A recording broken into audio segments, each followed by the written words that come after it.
What's going on, guys? All my ladies and gentlemen out there, I just want to tell you guys that I'm back after, probably a decade of not making any videos. It's only been like a year and a few months, but still, it's been a while.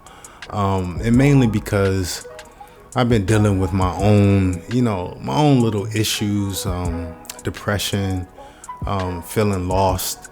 And, it kind of put me in a funk and took me out of my creative ability. So I'm back to trying to get that creativity back in what it is that I do, and that's content creating. So I just wanted to make my comeback by talking a little bit about who I am. Because I don't think I've ever really introduce myself, or the way I think, or the way I'm thinking in this moment. I haven't really, gave you guys that vulnerability, that openness. So, So then my name is, my channel name is the Stoic Blueprint, and the reason, I picked that name, one, because of Jay-Z. It's my favorite artist. Since I was a little kid, I still have, some of his CDs that are still wrapped in plastic. And the other reason is because I love Stoicism. And I just wanted to create a foundation for people to understand Stoicism better. And for this to be the blueprint of how to become someone that is, Stoic. And I came across Stoicism when I was really trying to figure out how to solve my anger issues, why, I was getting angry all the time. When I was really trying to figure that out, the philosophy of Stoicism was really there to help me out with that. And I would say one of the biggest lessons that I have learned from Stoicism, I would say, is the idea of everything being your perception. And what I mean by that is nothing in life is good or bad. You just perceive it to be that way. So I may see something as good, but inherently that may be something that's bad to you. So really it's perception. It's almost subjective.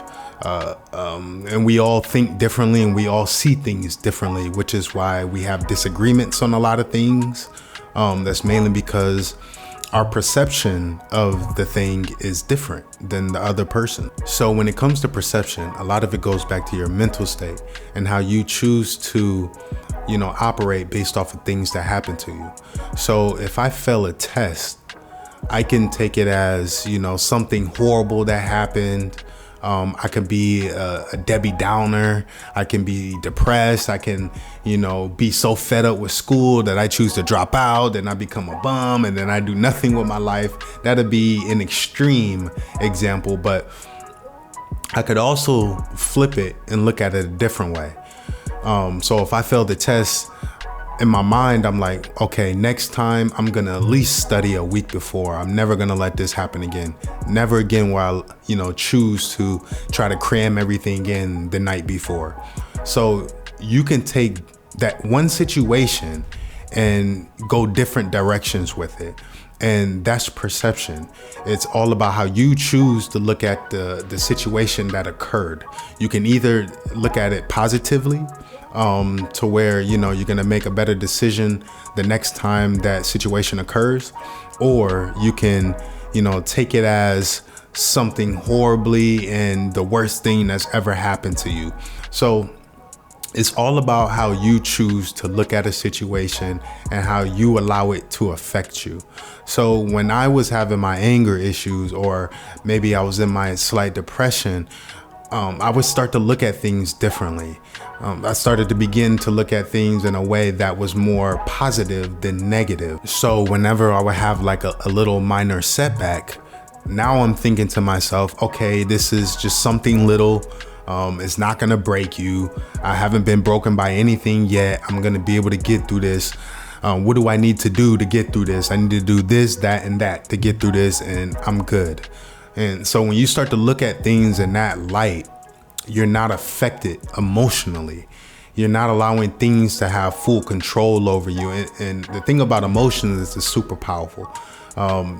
Emotions, of course, affect your mental state, but they can also affect you physically, to where people get so, distraught about their relationships that they go and eat a ton of food, stop working out, and then next thing you know, they're on My 600 Pound Life, needing help to take showers and take baths. That's another extreme example, but it happens to some people. They just emotionally, they eat. So people all react differently emotionally, but it all has to do with perception, how you choose to look at a situation. If they're choosing to look at that situation as a negative situation, then they're going to eat their feelings, versus how I'm starting to look at situations. I'm looking at a more motivational standpoint of what do I need to do to put myself in a better place. And if we all choose that way of thinking, we'll be so much further in life. We'll have so many less days that are full of depression, anxiety, and all those type of things. So perception and how you view things is a type of medicine that can help cure your depression or can help cure your anxiety, if you just take the time to actually look at things in a different light than you have been. So that's where you get the term stoic. A lot of people today, though, they over exaggerate on stoicism, where somebody's stoic, they think they have no emotions or feelings at all, but it's not really that. It's more of they're in control of their emotion, they're in control of their feelings, and they refuse to allow outside influences affect how they choose to perceive something, or how they choose to think, or how they choose to emotionally react to something. So it's really taking that control back. I'm not allowing this person to get me angry to where I fight them, I get arrested, and I end up in jail. No, I have the choice, how I want this situation to go. I'm not allowing these outside influences affect the way I operate. And that's what I love about stoicism, because when I was dealing with my anger, I would just react. I would go from, 0 to 10, no in between. I always struggled to find that in between where you go from 0 to maybe 5, maybe 7, then 10. No, for me, it was from 0 to 10. So stoicism helped me control that anger, helped me control my emotions to where I put myself back in control, and I was able to, choose how I wanted to perceive a situation rather than allowing the situation to control how I perceived it. So take that power back and be in control of your life. And I promise you that it'll do so much for you. So many blessings that come from it if you're able to control how you allow outside influences affect your everyday life, or what you choose to do in a particular moment. But every day is still a process.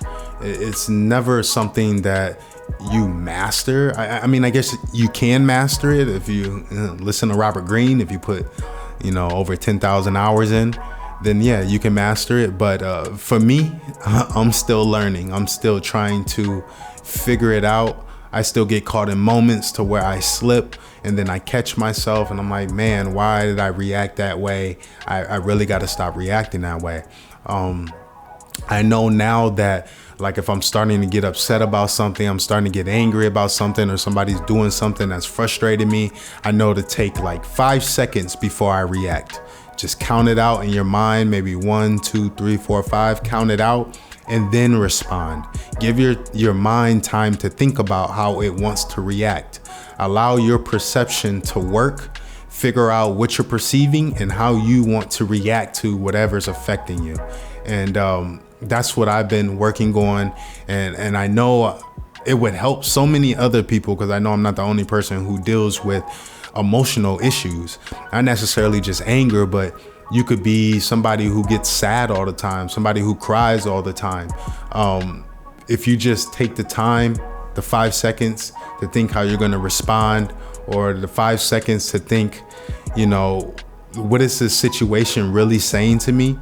If you take that time to think, your reactions will be so much better and it'll be so much healthier for you and you'll feel so much better. But yeah, man, I got a short video. I'm gonna come out with another one pretty fast, pretty soon. You know, I just wanted to make my comeback, to let y'all know that I'm still alive and I'm still breathing, and I'm gonna be bringing out more content, just more daily thoughts from books that I read, or just lessons from my own life. I want to be more open with you guys. I want to be more vulnerable. And I think before I wasn't as vulnerable as I should have been. So this is something I'm changing as part of the new me, being more vulnerable in my relationships, being more vulnerable with my parents, being able to express myself more, because in an environment that I grew up in, people don't express themselves. People don't, you don't go around telling people how you feel and what's bothering you today. Most of the times it's stuff that's just tucked away, especially for us men. A lot of our emotions, we tuck it away. So I'm really working on being able to express my emotions and feeling comfortable while I do it, because a big part of the reason why I wasn't doing it is because it was never a comfortable thing for me to do. So getting that comfortability with expressing myself is something that I'm working on greatly right now. But I thank you guys for checking this video out. I'm gonna be back with another one soon, and I'll catch you on the next one. I'm out.